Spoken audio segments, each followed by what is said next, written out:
허공은 무상법입니다. 상이 없는데 어떻게 크기를 헤아리겠습니까? 어떻게 길이와 모양을 헤아리겠습니까? 헤아릴 수 없습니다. 부처님께서 비유하시는 의미가 무엇인가 하면 보살의 무주상보시입니다. 주로 보살의 무주상보시를 나타내신 것입니다. 이 복덕을 헤아릴 수가 있겠습니까? 무주상의 보시는 마치 동남, 서남, 북방과 사방, 팔방, 허공과 같아서 헤아릴 수가 없습니다. 그러나 우리 중생심은 보시를 할 때 생각을 많이 합니다. 이러한 무주상 보시가 아닙니다. 상이 있고 구함이 있습니다. 승진을 구한다든가 재물을 구한다든가 길상하기를 구합니다. 병이 낫기를 구하든지 구하는 것이 많이 있습니다. 아주 국한적입니다. 국한적이면 구함이 아주 작고 크지를 못합니다. 부처님께서 이 단락의 경문에서 무슨 일을 하든지 간에 따지지 말라고 하십니다. 미주알 고주알 따지지 말라고 하십니다. 마땅히 내려놓고 머물지 말라고 하십니다. 보시도 이와 같고 지계, 인욕, 선정, 지혜도 다 이와 같습니다. 집착으로 해서는 안 되고 응당 집착이 없어야 합니다.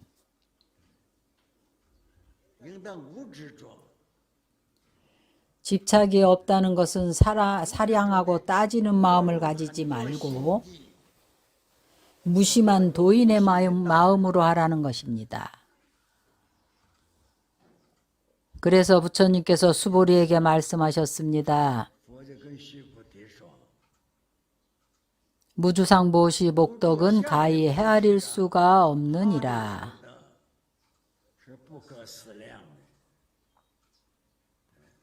부처님께서 그에게 말씀하시기를 수보리야, 일체 보살들이 응당 이와 같이 해야 하느니라. 내가 가르친 바와 같이 마음을 안주해야 하느니라. 응당 이와 같이 배워야 하느니라. 이 경문에서 아주 분명하게 말씀하셨습니다. 허공은 한계가 없습니다. 허공의 크기와 길이, 모양과 그 양을 헤아릴 수가 없습니다. 누가 허공을 정할 수가 있겠습니까? 이 단락의 경문에서 말씀하셨습니다. 보살의 보시, 무주상 보시의 공덕은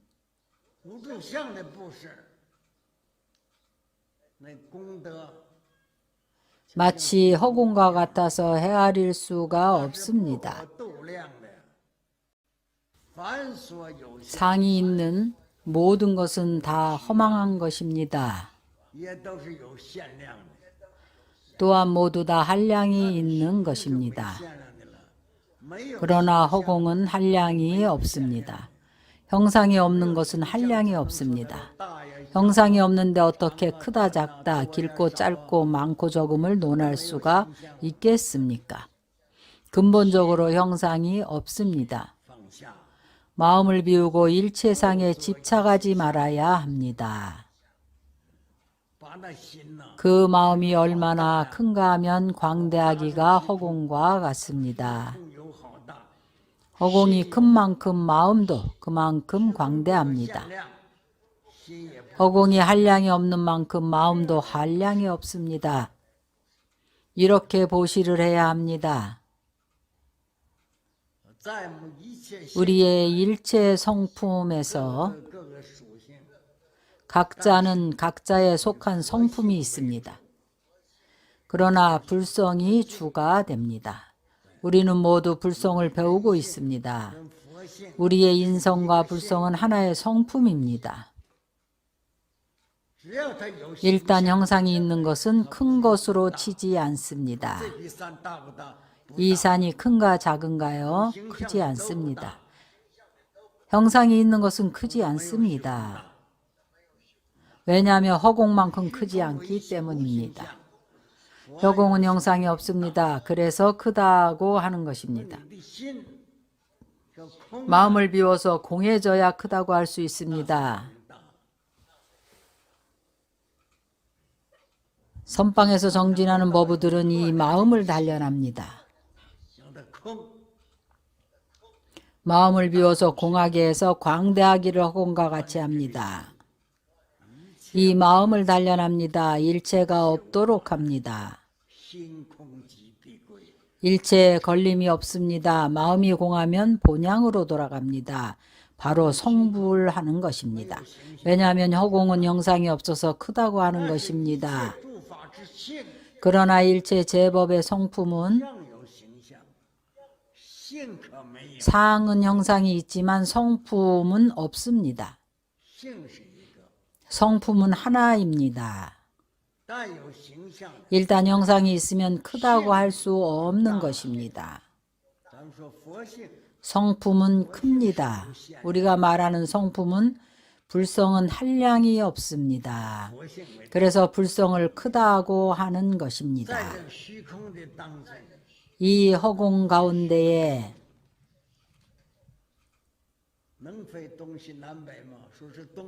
동서남북을 구분할 수 있겠습니까? 여기는 동방허공이고 여기는 북방의 허공이고 구분할 수 없을 것입니다. 허공에 머무는 상이 있습니까?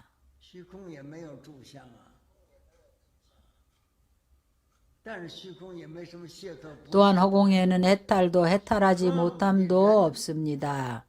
그래서 우리 사람과 모든 부처의 체성은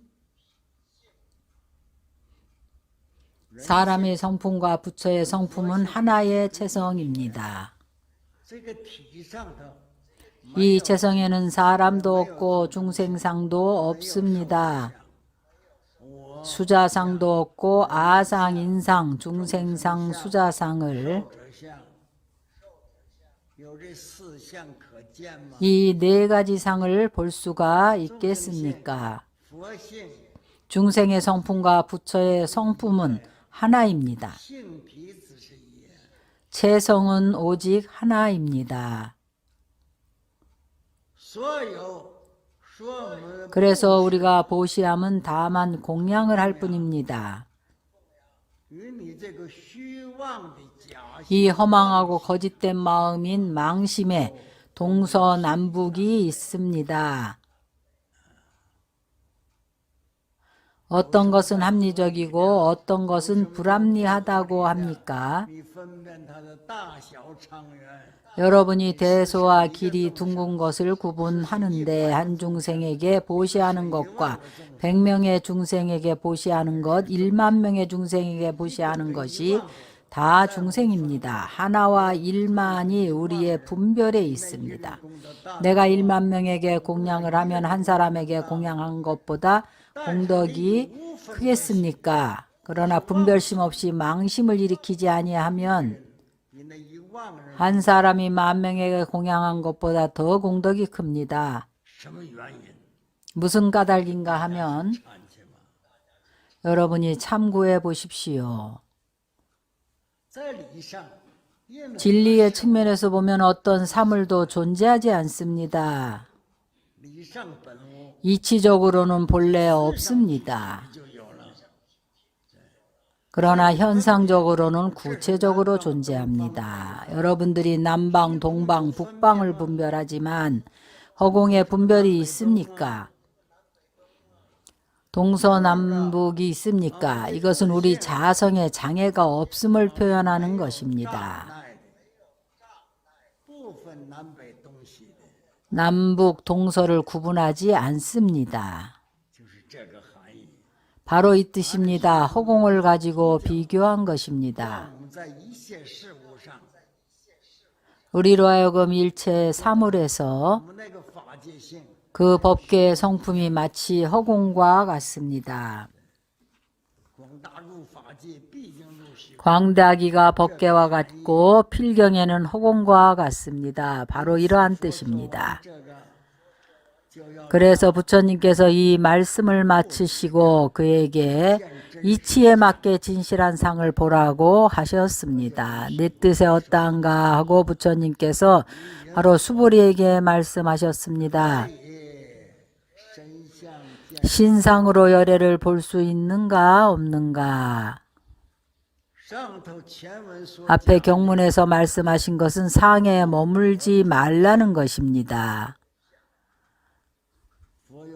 부처님께서는 사람들이 의심할 것을 걱정하셨습니다. 기왕에 상에 머물지 않는다면, 그렇다면 성불은 해서 무엇을 하겠는가? 성불을 하면 부처의 상과 사람의 상에 구별이 있는가 없는가? 부처님께서는 중생들이 이것을 의심할까 걱정하셨습니다. 그래서 부처님께서 바로 수보리에게 말씀하셨습니다. 그대 생각은 어떤가? 어떻게 생각하고 있는가? 하고 신상으로 열애를 볼 수 있는가 하고 수보리에게 물었습니다. 색신은 모두 상이 있고 법신은 상이 없는 것입니다. 색신은 사대가 화합한 것이고 부모에게서 받은 몸입니다. 우리 육안으로 볼 수 있는 것입니다. 법신은 형상이 없는 것입니다.